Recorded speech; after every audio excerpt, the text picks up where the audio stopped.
Good afternoon, everyone. Welcome to our fourth advocacy webinar, national webinar. Today's webinar, hosting a stakeholder event to advance your mission. My name is Kay Charbonneau, and I am the incoming president for COABE, and so excited to be here and so excited for all of the good things that are going on in our world. I come to you today from the beautiful historic city of Natchez, Mississippi, where I'm attending the Mississippi State Conference. And kudos to all of you from Mississippi with the great work that's going on with you, and the great conference that is going on as well. We have a great panel lineup today. I'd like to introduce the panelists. We have with us, of course, Sharon Bonney, and who is Executive Director of COABE, Pat Tyler, who is the Executive Director of the National Association for State Directors of Adult Ed, myself, Reese Stagnolia, who is Chair of the National Association for Adult Education. Hey, Reese. And we also have Marianne and Selena from Full Circle Marketing, and also a very special guest from out of Arizona, which you all know will be heading that way this next year for our conference. So we have Diane Jackson with us from the Adult Education Program. She's an adult ed instructor and ambassador coordinator for the Queen City, Arizona Adult Education Program. So I know that Selena and Marianne have tons to share with you today, and Diane as well. So I'm going to turn it over to them and have a great webinar, and we look so forward to talking further with you. Thank you. All right, Kay, thank you so much. Hi, everyone. It's Selena Shands. I'm the CEO and founder of Full Capacity Marketing, and it's such a pleasure to be a part of not only this webinar, but all the other webinars that we've collaborated with leadership on to date, as well as all the great things happening with the campaign itself. I am joined by Marianne Conlon today, who is going to be sharing some great info with you later on in the broadcast. And I'm just thrilled that Diane is here today as well to share some of her models. I want to remind everyone that you're in a listen-only mode. So if you want to communicate with us, then the way to do that is to chat with us through the chat box, or you can ask your questions in the Q&A pod as well. Whatever you'd like to do, or just raise your hand and let us know you're present. In fact, if you want to type in a message to us right now and just let us know what state you're from, maybe what you do, what your role is, and how many people are with you in the room, that would be great. So we've got a really big lineup today, and this is all around event planning for stakeholders. Obviously, legislators fall in that realm of being a stakeholder, but others as well, employers, maybe other funders, any key influencer that helps advance your adult education mission would be considered a stakeholder. So what we want to do today is not only give you some great models and case studies, which is why Diane is here to share what they've done in their area, but how might you approach events, and also the timing, because as you remember, where some of the things we may want to leverage are some of the national events taking place, like Literacy Week. So we'll talk about the timing of that. Then we'll talk about what could potentially happen at an event, and the key here is to think visually. We'll talk strategies about how to engage your legislators, and spend quite a bit of time on promotions because you want people to come and check your event out. So we're going to dive into things around cause-related marketing, which is a great concept that is primarily used by nonprofits, but it's definitely used in the public sector as well as media strategies. And then Marianne has developed a wonderful planning checklist for you. So that's our lineup for today, and let's get started. So we're thinking here for the event that this is going to be an on-site event at your school, which is an opportunity to showcase your programs to the community and all the key stakeholders and the elected officials. Now, obviously, Educate and Elevate is an ongoing campaign. We want to do, as we've noted in previous webinars, a major push the last week in September for our Capitol Hill visits, which is also timed with National Adult Education and Family Literacy Week. Other things to consider, though, when you're planning an event is summer recess, which will happen anywhere from August 5th to Labor Day. So these are good times to maybe plan an event, especially for your elected officials, since they will be home, and be able to come and see your programs and talk to you face to face. We we spent a little bit of time on this in how to work with your legislators in the last webinar. We said how we might want to conduct one-to-one briefings. Well, an event is another way to interface with your local elected officials. So just think about that as you're timing the event. Now, we've said this before, think visual. So you're going to come to an event. What might happen at an event? These are all the things that we're going to dive in today in terms of how you might, what you might have as a lineup. So we're going to discuss proclamations, how you can have students be an integral part of your event and share their stories, getting employer endorsements and highlighting partnerships for credibility, and then maybe things that you can demonstrate. So maybe visually class demonstrations or mini classes or tours, things of that nature. And Diane's got some great examples to share as well. So when you think about this in your own strategy, think about your school and what happens on a day-to-day basis that might be sort of exciting to watch in play. And that's something that you can maybe do demonstrations around at your particular event. Let's dive into each of these a little bit more deeply and kind of make some connection points for you back to the toolkit. As you recall in our last webinar, we do have a campaign toolkit that offers 2 different proclamations based on the timing of your event. So what you see on the screen is an honorary proclamation that a local elected official could give out in the area and proclaiming it Educate and Elevate Day. And so we've already put everything together for you, and it's just a matter of you and going to make the ask to the local elected official.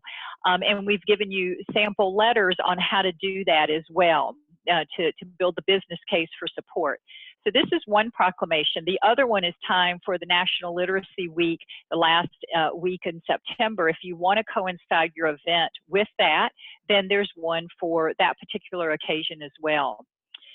So a couple of things. Usually elected officials like to have a ceremony at their office around the proclamation, but they could also present it to you at the event. So that's an idea to work out with the elected official. And develop some talking points about the proclamation, you know, why it's important, and then inviting students to share in the ceremony with the legislator. Because again, we're thinking visual here. You've got the media there, you've got everybody watching, and so you want to think about photo opportunities. And that way, that can be as a package to the news media. You can put that on your website, share it through social media. So having the students engaged in the ceremony for the proclamation is also a great strategy. Let's talk about student speakers for a moment. You know, when you prepare students, what would they say at this event? Let's say you have a gathering and a short presentation, if you will. You want to think through very similar to how you are inputting stories on our website right now with your adult learners. What was their challenge? So for them to speak from the heart and talk about what their key issues were before they came into adult education, how they participated in adult education and what changed for them. Why would they recommend your school to others? You know, these are all very compelling talking points for the students.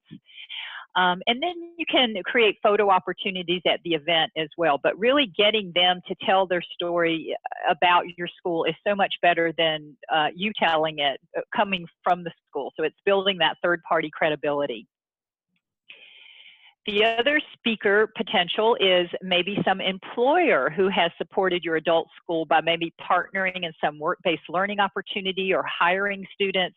They can really build credibility in your event lineup by sharing their perspective on the importance of adult education. And remember, our framework for this campaign has sort of 2 sides to it: how adult education is good for the economy and for businesses, and then how it's good for the adult learner. Those 2 perspectives are always important to share in whatever you're doing in this campaign, because of the new White House administration's focus on the economy and very business friendly. So we've added those 2 components. So it would be natural then that we would add employer speakers to the event lineup and just really share their enthusiasm about adult education. Okay, let's talk about visual demonstrations. So think about, when you're thinking about planning, are there classes that can be demonstrated, such as students learning a new skill set, maybe in career technical education?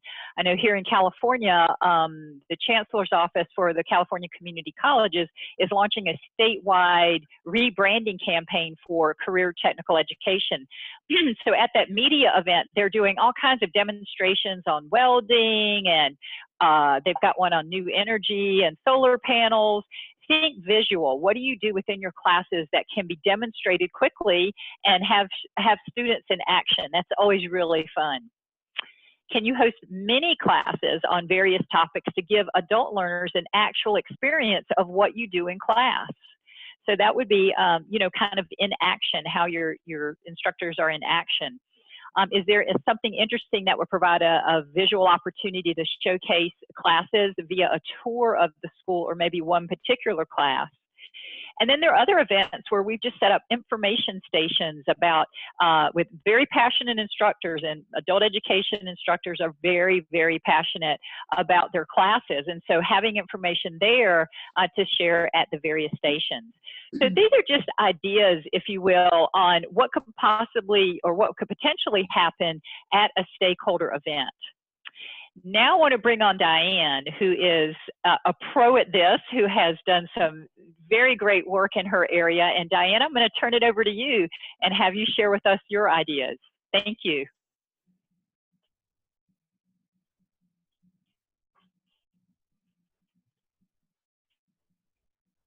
Well, thank you. So, sure, go ahead. Okay. Thank you so much for inviting me to share a little bit of what we do in our program. I also want to touch just briefly this morning on what we do statewide in terms of stakeholder events. Let me provide a little context first, is that the Queen Creek Adult Education Program is located housed in a K-12 school district. We straddle 2 counties, 3 towns, 2 cities, and about 6 legislative districts. So we have a lot of potential stakeholders involved in our program. We have 2 what I would call maybe signature events at our program.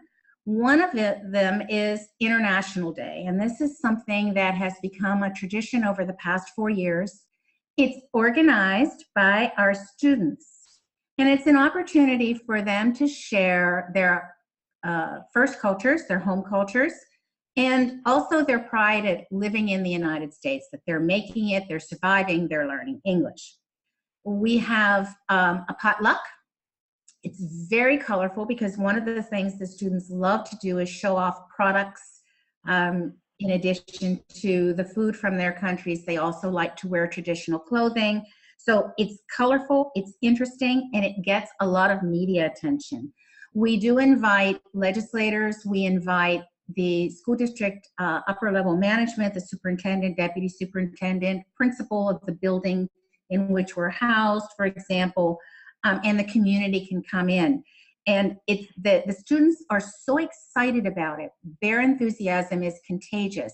And so the event has been really easy to disseminate. We send out a press release before and after the fact, and smaller publications in the area will always pick it up, and the pictures look great. It generates just a lot of excitement. The other signature event is our Digital Storytelling Festival. We've held this festival since 2010. It is a culmination of over 1,000 instructional hours in which students have been developing their own digital stories under the direction of our Director of Instruction. And then we open it up to the community and screen them, kind of like the Oscars. We used to be able to do it in our own facility. It has grown so much that now we hold it in a 600-seat professional, really performing arts center. The center is managed by the town of Queen Creek and by Queen Creek Unified School District High School. It's a beautiful facility, and we probably get about 300 people to attend this event. We treat it like the Oscars. The stories themselves revolve around a theme, and the theme for many of the students, or the topic for many of the students, really is a great way to market adult education. They talk about their values, their challenge, their choice, which is usually to take adult education classes, and then the outcome. Maybe as a result of coming to class, they have earned their high school equivalent. They have gotten a job that is closer to the job they had in their home country at a professional level. They're off to college and university. They're really able to communicate with their children's doctors, their children's teachers. So it is about the successes that the students have. This is another one that we invite literally the world to come to. There's actually a competition now among VIPs. For example, the school district board of education, the again, upper level management will kind of compete with each other. How many years have you been coming?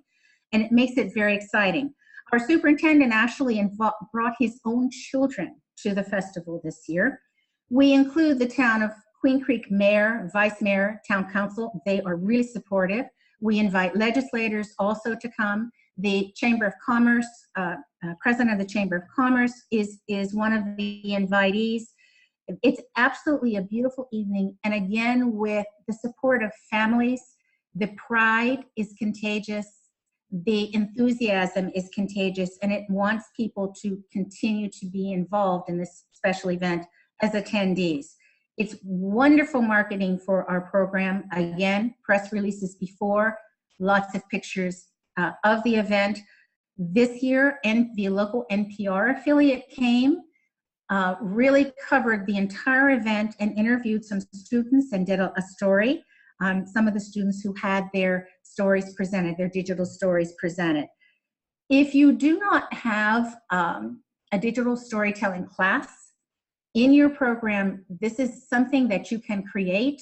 It does not necessarily mean additional cost if you have an instructor who's good at doing this, or you can learn along with your students, but I highly, highly recommend it.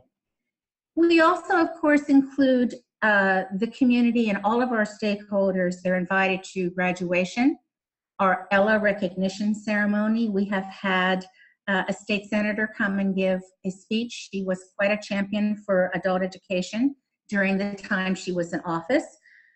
In terms of other political entities, we've had candidates who are running for the Arizona legislature come and meet with our ambassadors. We had one from the House and one from the Senate. Neither of those candidates won, but they are running again, and we feel confident that should they win in this next election cycle, we will have created 2 additional friends in the state legislature, which of course is absolutely critical. Our district employs a public relations specialist who has also been very, very supportive of our program. She sees the value of the program in terms of its good news value for the district, and she has wonderful contacts. So we've also had an additional story done by NPR, the local NPR affiliate, which ran on Telemundo. So we've been getting some really, really good hits with them coming in to visit and actually meeting with students. At the state level, of course, we do Capital Day, Arizona Literacy Week, which includes the proclamation from the governor. And this year, the state superintendent of schools came personally to give a speech. Usually this is something that is done by a kind of a video, but she actually came this year, and we're very pleased about that because each year is a critical year for us. And in terms of something that we are beginning to see is an innovation, Arizona has a statewide ambassador training on a yearly basis. This is a program sponsored by the Arizona Association for Lifelong Learning, which really gives 10 hours of intensive training to student leaders and adult education staff on how to advocate for our programs at the local, regional, and state level. It's very intense 2 days.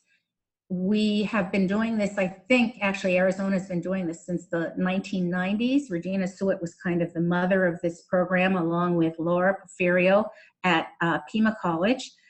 And so, sponsored by all, people come from all over the state, literally, in order to receive this training, which Queen Creek hosts. We provide the training and we do the hosting, which is another value-added activity or event for our program itself.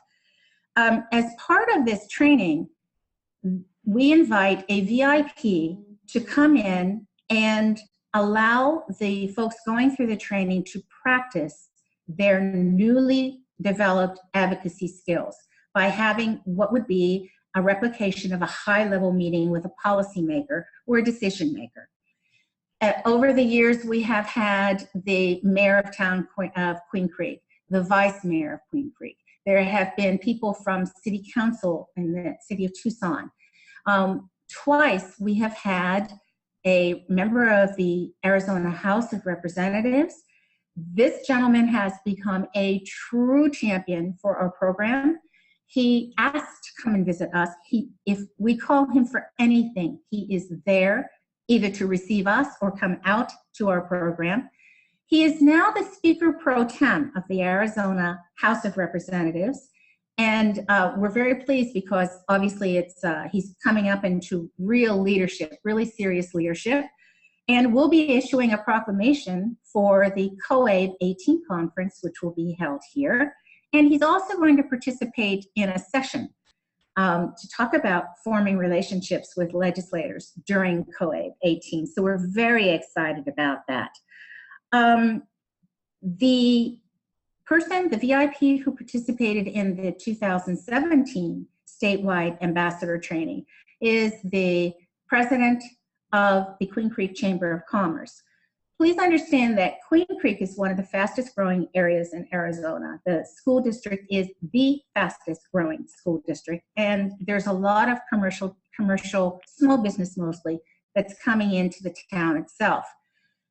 It was a fantastic experience. It's the first time we had actually invited a member of the business community into the ambassador training, and it couldn't have worked out more beautifully. He has ideas on ways for our program to collaborate with resume development, interviewing skills, small business development training from his members, also ways to make connections so that the members of the chamber who are always looking for skilled workers will come to us, because he recognizes that adult ed programs have lots of people who have all kinds of skills and are already work ready.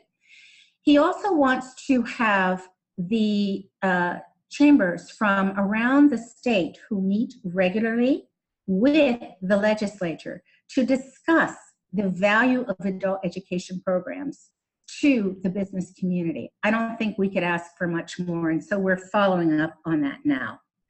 So if we can move on to the next slide, Selena, just some tips from us. I'm sure many of you are doing other fantastic things, and it could also provide a lot more tips, but we wanted to be sure that we had done a stakeholder analysis. Sometimes we kind of take for granted who our stakeholders are, but we really sat down and conducted a stakeholder analysis in a formal way so that we could be sure to reach out to everybody who is a stakeholder. Relationships count, and those relationships include with families, with our neighbors, with anyone who can advocate for our program. Okay, on the next slide. Whoops. Sorry, Selena. Sorry. We'll get there. Hold on one second. Okay. It's had a mind of its own. Sorry, Diane. We'll get you back on track here. Okay, no problem.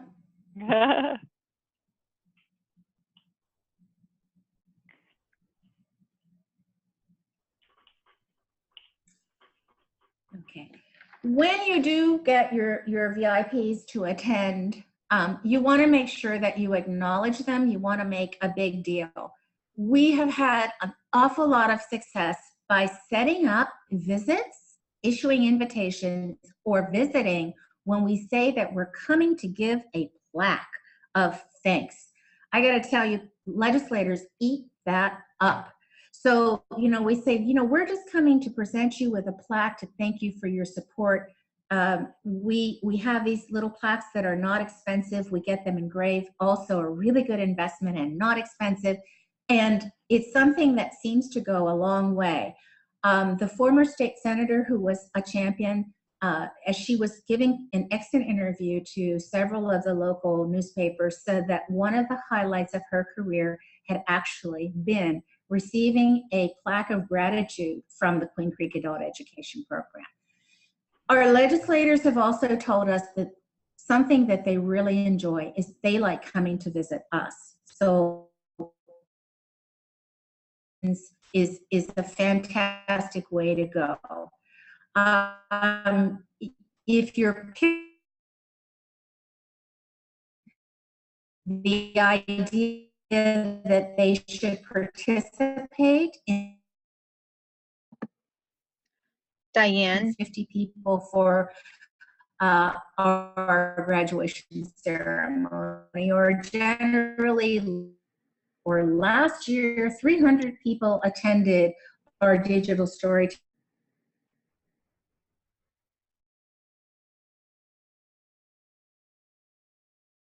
It continues to be an opportunity. Diane, this is Sharon. Diane, can you hear me? About adult ed programs and their value.